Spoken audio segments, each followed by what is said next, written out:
ধন্যবাদ। আজি আমি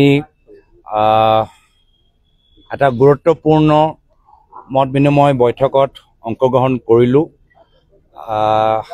যি বহু দিনৰ পৰা আমাৰ সকলৰ ব্যক্তিগত আমাৰ হেঁপাহ আছিলে যে আমি একলগ হৈ কিছু কথা পাতোঁ।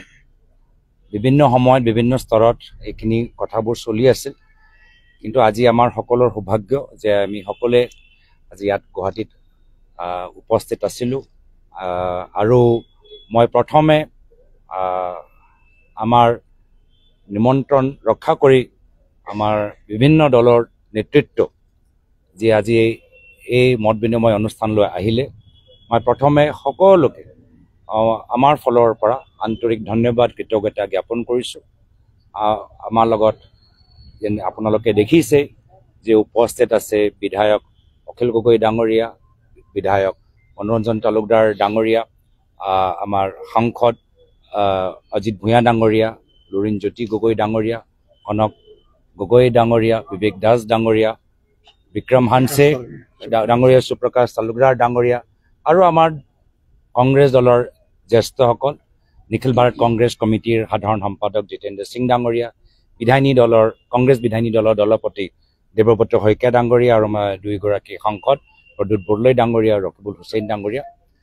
বিভিন্ন কথাবোৰ আমি আজি আলোচনা কৰিলোঁ, কিন্তু মূল কথাটো হ'ল যে বিজেপি দলৰ অত্যাচাৰ আৰু মুখ্যমন্ত্ৰী হিমন্ত বিশ্ব শৰ্মা ডাঙৰীয়াৰ অন্যায়ৰ পৰা অসমৰ জনসাধাৰণক পৰিত্ৰাণ দিবলৈ আমি সকলোৱে একগোট, আৰু আগন্তুক বিধানসভা নিৰ্বাচনত আমি এই বিজেপি দলৰ অত্যাচাৰৰ পৰা অসমৰ ৰাইজক মুক্তি দিয়াবলৈ আমি ঐক্যবদ্ধভাৱে অহা নিৰ্বাচনত আমি যুঁজিম। এয়া হ'ল আমাৰ মূল কথা। বাকী বিভিন্ন আমাৰ কথাবোৰ আছিল, ধাৰাবাহিকভাৱে আপোনালোকে গম পাব। আমাৰ ইতিমধ্যে অজিত ভূঞা ডাঙৰীয়া আছে, আপোনালোকে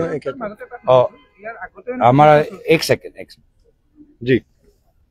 आज सभी हमारे अलायंस पार्टनर्स के साथ आज बहुत एक बैठक हुई, जिसमें बहुत सार्थक बात हुई है, विभिन्न मुद्दों पर चर्चा हुई है, और हम सबों ने ये तय किया है कि हम साथ मिलकर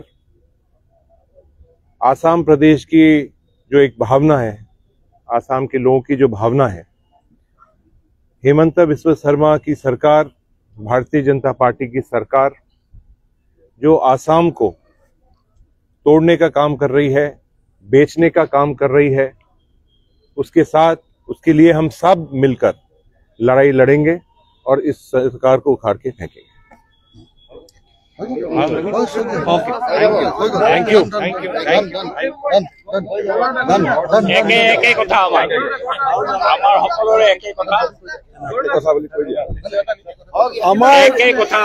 গৌৰৱ গগৈ আৰু জিতেন্দ্ৰ সিং ডাঙৰীয়াই যিটো ক'লে সেইখিনি আমাৰ কথা ক'বলগীয়া, আৰু নতুন আমি পৰ্যায়ক্ৰমে আপোনালোকক কৈ যাম। কিন্তু আপোনালোকৰ সংবাদ মাধ্যমতো কিছুমান প্ৰশ্ন উত্থাপিত হৈছিল, সন্দেহ আছিল, ৰাইজেও আশা কৰি আছিলে, অথচ পোৱা নাছিলে ৰিজাল্ট। কিন্তু আজি এটা বিশেষ দিন, ঐতিহাসিক দিন, যে আমাৰ বিৰোধী পক্ষৰ দলবিলাক একলগ হ'ল, হৈ পেলাই আমি একেলগে যুঁজিম বুলি এই সিদ্ধান্তটো আপোনালোকৰ জৰিয়তে অসমৰ ৰাইজক জনাব।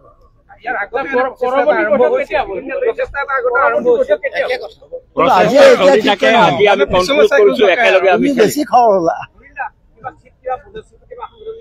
চিটৰ কথা অহা নাই। আমি ঐক্যবদ্ধভাৱে 2026 নিৰ্বাচনত খেলিম।